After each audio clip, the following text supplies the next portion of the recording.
Good morning, this is Urban Today. I'm Razia Athman.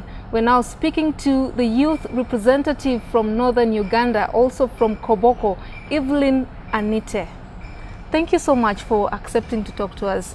My pleasure, Razia. So how has Kyankwanzi been? I mean, you've just come back. How has the holiday been, the retreat? Oh, it's been interesting, very busy, let me say. We had to wake up at 5 a.m., get back to bed at 11 in the night. Sometimes we go up to midnight. So it's been a little bit hectic but interesting. So people would like to know, who is Evelyn Anite? Not the MP, just Evelyn. Who is she? Okay. You know, it's so interesting that I have to talk about myself. I always like it when other people talk about me. People say so many things about me. Others say I'm very social. Others say she's very stubborn. Others say she's loving. Some people say she's carefree. She doesn't have enemies. She likes to make friends. So, Honorable Anite, when President Museveni was coming into power in 1986, where were you at that time? How old were you and what were you doing? 1986. 1986. I was born in 1984. So you can imagine, at that time I was just a little baby. 1984, I was just like 3 years, 2.5. Because I was born in November 11th, 1994. So at the time that the president came to power, my parents had just returned from exile. And so I was a little baby. So, but what was it like? Did your parents tell you any stories about what was happening then? Was there any political, thing in this baby Anite? Well, there was. I must say there was something political. But this did not come as soon as I was given birth to. This came way after I was in primary 3. Actually, the first time that I encountered with the president was when I was in primary 3. And I was in the choir. I remember I went to school in Arahir Primary School.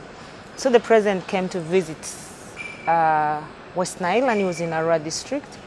And I was in the choir and was singing. I was a lead singer. And so when we sang for him, and then towards the end of the song, he called us to go and greet him. So that was the first time, very little young girl, 1993. And I went and shook the president's hand, and I thought I liked him from that time. But along the way, things changed. I remember when I was in 1998, I was in primary 7.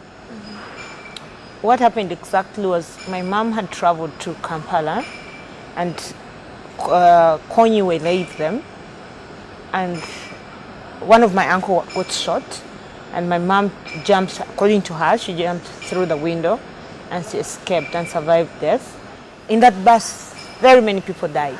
But I thank God, my mom tells me she ran so many kilometers. I don't remember because then I was very young, but all I remember is that she had to run several kilometers to escape from the Lord's Resistance Army. After your primary 7, what happened? Where did you go to? Because I know you are a journalist. Maybe you just want me to finish this one point. So when she told me that she escaped from Konyi, and after some time, when peace returned in northern Uganda, she still kept on, and they kept on telling us, it's President Museveni who has been able to fight for us, Konyi.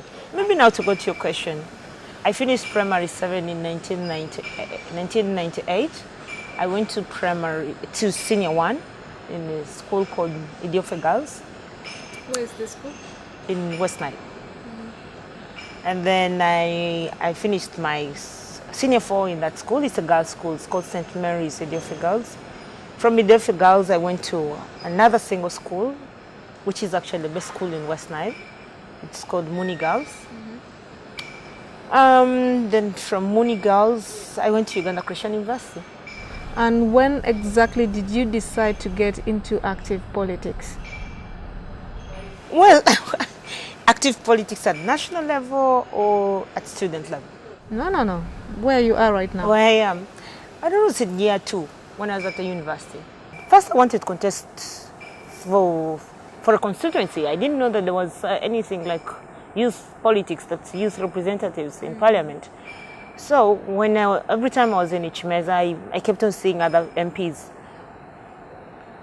Well, I would debate with those who were in the Ichimeza, but I thought I was sounding better than them. I thought I was making points.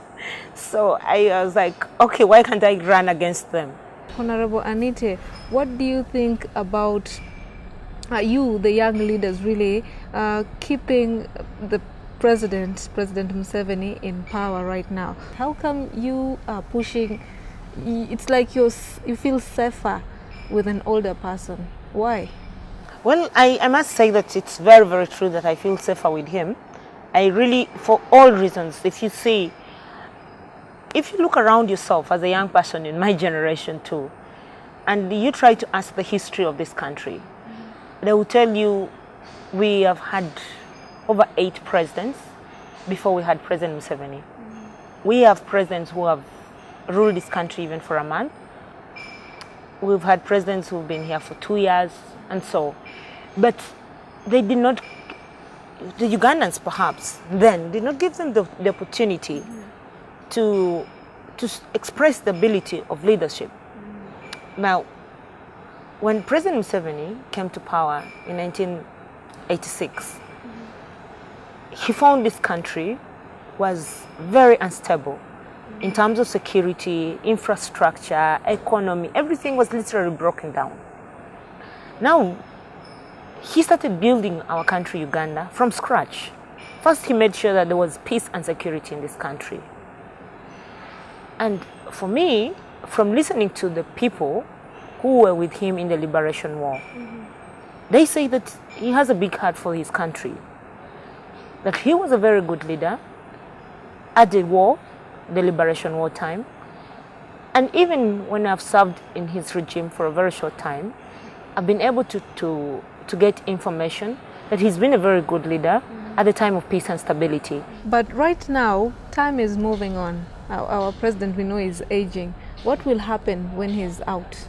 How are you preparing yourselves as young people, the youth? Do you see someone like in that light to replace the president? Let me tell you, for me, I wouldn't think that we should just look at who is going to replace him. We have to look around ourselves. Is what he's doing still credible? Do we still need him to do what he's doing? If that is the answer, yes. If the answer is yes, like for me it is, yes, he's doing a very good job, then I don't have to say that we have to rush and start thinking about someone. I will only cross that bridge when we reach there. But for the time being, the person in my mind and the minds of very many other people who agreed with me and supported the motion is that the president is still able to lead us, and therefore we should give him a chance and opportunity to continue leading us as a country. So, is democracy about change of government or service delivery? The interview continues shortly.